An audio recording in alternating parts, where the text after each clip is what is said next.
That's the man who fixed our car, Mommy.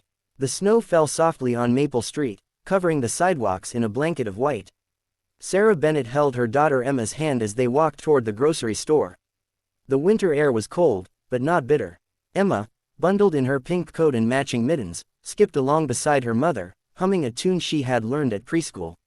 Sarah's mind was somewhere else entirely. She was thinking about bills, about the rent that was due next week, about the broken washing machine in their tiny apartment. Being a single mother was harder than she had ever imagined. But when she looked down at Emma's smiling face, she reminded herself that they were managing. Somehow, they always managed. They had just finished their shopping when it happened. Sarah loaded the grocery bags into the trunk of their old sedan, a car that had seen better days. The paint was faded, and there was a dent on the passenger side from an accident years ago. But it ran, and that was all that mattered. Emma climbed into her car seat in the back. Sarah buckled her in, closed the door, and slid into the driver's seat. She turned the key. Nothing. She tried again. The engine made a weak, grinding sound, then fell silent. Sarah's heart sank. Not now. Not today. She tried a third time. The same grinding noise. Then nothing but the quiet whisper of falling snow. Sarah rested her forehead against the steering wheel. She felt tears prick at the corners of her eyes but pushed them back. Emma was watching. She couldn't let her daughter see her fall apart. Mommy, is the car broken? Emma's small voice came from the back seat. It's okay, sweetheart, Sarah said, forcing a smile as she turned around. We'll figure something out. But Sarah didn't know what to do. She had no emergency fund. The tow truck alone would cost money she didn't have. And a mechanic. That could be hundreds of dollars. Money she absolutely didn't have. She pulled out her phone and stared at it. Who could she call? Her parents lived 3 states away. Her few friends were struggling just as much as she was. A tap on the window made her jump. A man stood outside her car, snowflakes dusting the shoulders of his dark wool coat. He was tall, with kind eyes and an air of quiet confidence. He gestured politely, asking if she would roll down the window. Sarah hesitated for only a moment, then cracked the window open slightly. I'm sorry to bother you, the man said, his voice gentle and warm. I noticed you were having trouble with your car. Would you like some help? Sarah studied his face. There was something genuine in his expression, something that made her feel safe. I don't know what's wrong with it, she admitted. It just won't start. May I take a look? He asked. Sarah nodded and popped the hood. The man walked around to the front of the car and lifted it. He leaned in, examining the engine with practiced ease. Sarah watched through the windshield, feeling a strange mixture of hope and embarrassment. After a few minutes, he walked back to her window. I think I see the problem, he said. Your battery terminal is loose, and the connection is corroded. I have some tools in my car. If you'd like, I can fix it for you. It'll only take a few minutes. Sarah felt tears threaten again, but this time from relief. Really, you would do that? Of course, he said with a warm smile. Let me grab my things. He returned with a small toolbox and went to work. Sarah got out of the car and stood nearby, watching him. Emma pressed her face against the window, her eyes wide with curiosity. The man worked quietly, efficiently. He cleaned the terminals, tightened the connections, and checked everything twice. He worked as if he had all the time in the world, as if helping a stranger on a snowy afternoon was the most natural thing. Can I ask your name? Sarah said softly. He looked up from the engine and smiled. Michael, he said simply.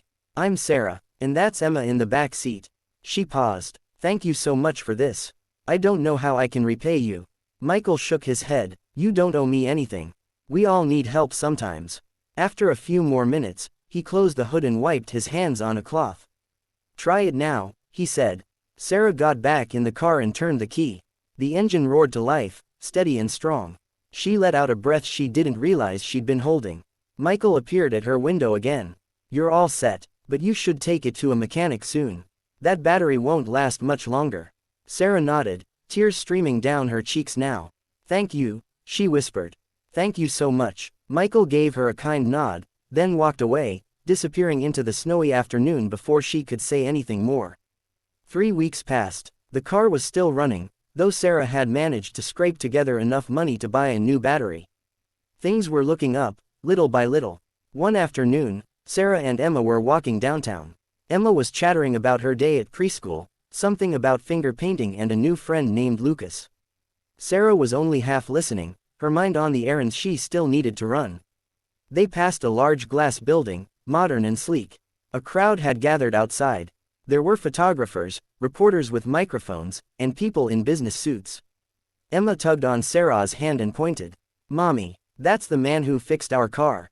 Sarah's gaze followed Emma's pointing finger. Through the crowd, she saw him.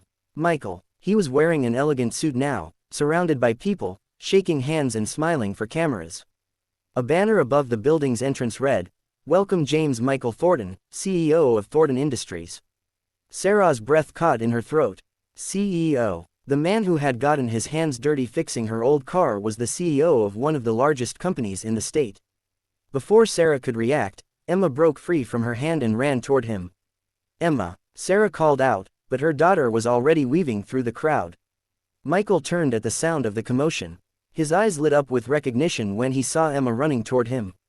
He knelt down just as she reached him, and she threw her arms around his neck. "You fixed our car," Emma said happily. Michael laughed, a warm, genuine sound. "I remember," he said. Sarah reached them, breathless and mortified. "I'm so sorry," she stammered. "Emma, we shouldn't interrupt." "It's no interruption," Michael said, standing. He looked at Sarah with the same kindness he'd shown that snowy afternoon. "It's good to see you both again. Is the car still running?" Sarah nodded, unable to find words. Michael smiled. "Good. That's all that matters." He reached into his jacket and pulled out a business card, handing it to Sarah. "If you ever need anything, please don't hesitate to call." Sarah looked at the card, then back at him. "Why?" she asked quietly. "Why did you help us that day?" Michael's expression softened. "Because it was the right thing to do.